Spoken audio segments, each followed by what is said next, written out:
Olá pessoal, mais um vídeo no canal Vene Casagrande. No vídeo de agora vamos contar informações importantes, como foi a reapresentação do Pedro após a agressão que ele sofreu do Pablo Fernandes. Lembrando que nessa terça-feira foi o primeiro dia do camisa 9 lá no CT Ninho do Urubu. Na última segunda-feira ele não compareceu ao treino, a diretoria se reuniu com o jogador, ficou acertado ali que o Pedro voltaria às atividades normalmente nessa terça-feira e voltou. E como é que foi? Será que teve conversa do Pedro com os demais jogadores?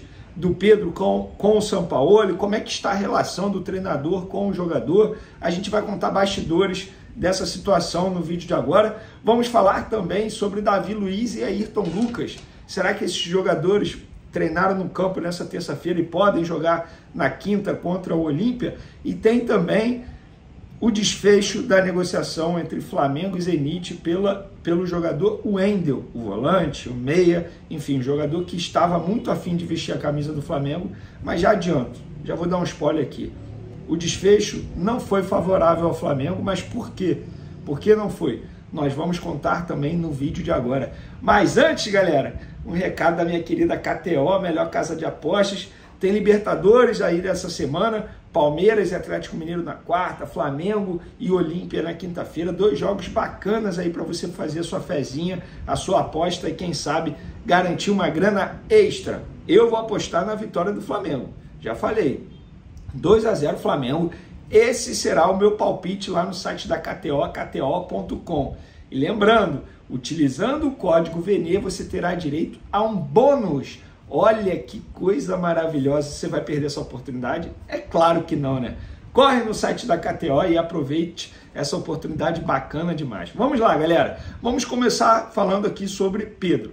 O Pedro compareceu ao treino nessa terça-feira. A diretoria do Flamengo deixou até o Pedro à vontade, se ele quisesse treinar à parte, se ele não tivesse bem de cabeça, enfim, se quisesse fazer uma atividade à parte, o Pedro poderia, mas o Pedro não quis. O Pedro trabalhou normalmente com os demais jogadores, mas não teve nenhuma reunião do Pedro com os demais jogadores. O Pedro pediu desculpa pelo ato de disciplina, nada disso. Foi como se nada tivesse acontecido. Inclusive, a relação Pedro e Sampaoli foi também como se nada tivesse acontecido. Tudo como era antes. O Sampaoli tendo uma relação profissional com os jogadores. Deu o trabalho dele, o Pedro respeitou, seguiu ali as atividades e pronto. Não teve nenhuma resenha, nenhuma conversa em particular, nada. Não teve nada disso, muito pelo contrário, seguiu como se nada tivesse acontecido. E aí vocês vão me perguntar, Vene, o Pedro foi multado? Até a gravação desse vídeo, não. Eu estou gravando esse vídeo aqui, ó, dia 1º de agosto, às 19h07, o famoso 7 horas da noite e 7 minutos. Até a gravação desse vídeo aqui, o Pedro não foi multado. Conversei com um membro do Departamento de Futebol do Flamengo que me explicou o seguinte: Vene, nós ainda vamos avaliar a situação do Pedro. Ele ainda não foi multado, a gente entende que sim, ele cometeu um ato de indisciplina, mas até o momento ele não foi multado. E eu conversei com essa pessoa agora, um pouco antes de iniciar a gravação do vídeo. E aí vocês vão me perguntar, será multado? A diretoria está avaliando a situação. Não é que bateu o martelo e não vai multar, ou que bateu o martelo e vai multar. A ideia é sim punir o Pedro, mas como? A diretoria ainda vai decidir. O que eu posso garantir para vocês é, o Pedro não foi multado, pelo menos ainda. Pode ser? Pode. A diretoria está avaliando essa situação. Sobre o preparador físico que deixou o Flamengo, o Pablo Fernandes, Arthur Peixoto vai ser deslocado. O Arthur Peixoto é um preparador físico, faz parte ali da comissão permanente do Flamengo. Ele será deslocado para a função que antes era do Pablo Fernandes. E o Marcos Fernandes, filho do Pablo Fernandes, continua trabalhando ali no dia a dia do Flamengo. Então, em relação a isso aí, segue também só o Arthur Peixoto sendo deslocado para a função que antes era do Pablo Fernandes. E sobre o treino, galera, Davi Luiz e Ayrton Lucas participaram, mas ainda não tem presenças garantidas aí para o jogo de quinta-feira contra o Olímpia pela Libertadores, jogo 9 horas da noite, tá? A situação do Ayrton Lucas é, digamos assim, mais preocupante, tá? mas no treino dessa quarta-feira a gente vai ter uma noção melhor aí se esses dois terão condições de jogo na quinta-feira contra o Olímpia. Eu acho que o Ayrton Lucas, assim, tem que jogar. A gente está falando de um Felipe Luiz que é cracaço da bola, mas vem de 2 jogos seguidos. Contra o Grêmio, na minha opinião, foi o melhor em campo, mas contra o Atlético Mineiro sofreu muito na parte física. Tanto é que, se a gente for parar para analisar, o gol do Flamengo saiu justamente no lado do Felipe Luiz, porque ele não conseguiu acompanhar o contra-ataque do Flamengo. Fisicamente, o Felipe Luiz não aguenta. Isso não é uma crítica, galera, faz parte. A idade chega para todos, e chegou para o Felipe Luiz. Então, enfim, vamos ver se nessa quarta-feira Davi Luiz e Ayrton Lucas treinam novamente no campo para poder ficarem à disposição contra o Olímpia. Vamos falar agora de mercado da bola. Como eu adiantei já no começo do vídeo, o Wendel não vem para o Flamengo. Flamengo e Zenit encerraram as negociações.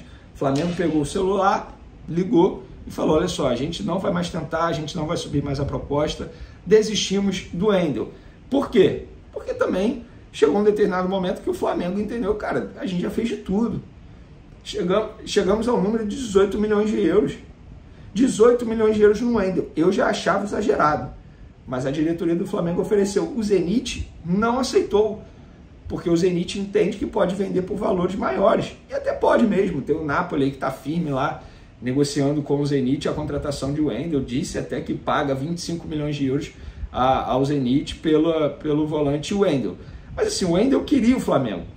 Tanto é que eu conversei com uma pessoa aqui ligada ao Wendel, sobre essa não vinda dele, o que o Wendel está pensando, e a pessoa falou, usou uma palavra aqui, eu vou usar uma outra palavra, ele está triste, para não dizer a palavra que ele usou, começa com P, você já sabe qual que é. O Wendel não gostou nem um pouco. O Wendel queria sim se transferir para o Flamengo, estava animado com essa possibilidade, fez de tudo, conversou com a diretoria do Zenit, conversou com o Sampaoli. O Sampaoli ligou para o Wendel. O Wendel estava extremamente animado com a possibilidade, mas, no fim das contas, o Flamengo não conseguiu a contratação de Wendel. Para piorar toda essa história, teve uma proposta oficial do Flamengo, realizada no dia 27 de julho, ao Zenit, no valor de 15 milhões de euros. Essa foi a primeira proposta do Flamengo oficial. O documento vazou na imprensa russa, a gente até publicou aí no Twitter e também no Instagram, @VeneCasagrande, quem quiser ir lá verificar esse documento. Cara, assim, até isso aconteceu e obviamente que a diretoria do Flamengo ficou revoltada, porque expõe o Flamengo de alguma forma. Expõe o Flamengo mundialmente. Cara, como é que tem um documento do Flamengo vazando assim, na assinatura? Quer ver? Vou até ver aqui de quem é a assinatura, quem assinou o documento. Foi, ó, Bruno Spindel, executivo diretor de futebol. Tá em inglês aqui, né? Diretor executivo de futebol do Flamengo. Cara, então, até documento vazado teve. Então o Wendel tá triste, P da vida, a verdade é essa, por não vir para o Flamengo pela segunda vez. No ano passado o Flamengo também tentou a contratação. Na ocasião foi até uma escolha do Wendel, optou por renovar o contrato no Zenit, mas agora ele estava muito afim de vestir a camisa do Flamengo, mas não aconteceu. Aí vocês vão me perguntar, Vene, e agora? O Flamengo não vai tentar mais ninguém? Então, segundo essa pessoa da diretoria do Flamengo, o fechamento da janela nessa quarta é para jogadores que têm contrato vigente com um outro clube. Beleza, até isso aí tudo bem. O que isso quer dizer? Que jogadores livres no mercado, ou seja, sem contratos com outros clubes, podem ser contratados após o fechamento da janela. Óbvio, tem até o dia 8 aí, prazo de inscrição da Copa do Brasil, tem também o prazo de inscrição da Libertadores. O Flamengo está muito ciente em relação a esses prazos. Mas o Flamengo está, sim, olhando o mercado aí, tem alguns nomes mapeados, nomes de jogadores sem contrato vigente com outros clubes para tentar a contratação.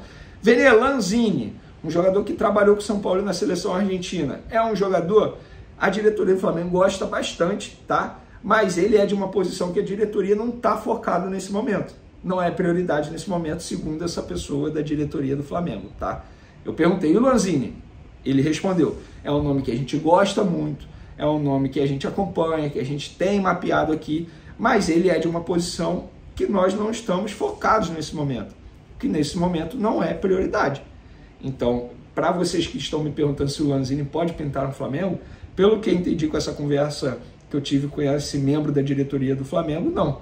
Que nesse momento não, eles não vão tentar a contratação do Lanzini, repito, o jogador que trabalhou com o Sampaoli na seleção argentina. Então, mesmo assim, galera, mesmo não vindo o Claudinho, mesmo não vindo o Wendel, mesmo não vindo o De La Cruz, eu considero uma janela de transferência do Flamengo boa. Trouxe Luiz Henrique, trouxe Alan, trouxe o Rossi. E eu sou totalmente contra de trazer contratação, quem me acompanha aqui sabe muito disso, de fazer contratações apenas como cala-boca para a torcida. Olha, a gente trouxe um jogador. Não, tem que ter convicção. Se tiver convicção no jogador, beleza. Agora, contratar por contratar, eu sou totalmente contra, e a gente está falando de um elenco que já é um baita elenco, que é o do Flamengo. Tudo bem, tem algumas posições que precisa reforçar, eu acho que a lateral esquerda precisa reforçar, acho que a lateral direita precisa reforçar, acho que a zaga precisa reforçar, mas o elenco do Flamengo ainda assim continua sendo um baita elenco. Beleza, pessoal? Espero que vocês tenham gostado das informações, continue acompanhando o canal Vene Casagrande, não deixe de se inscrever, tamo junto, um forte abraço e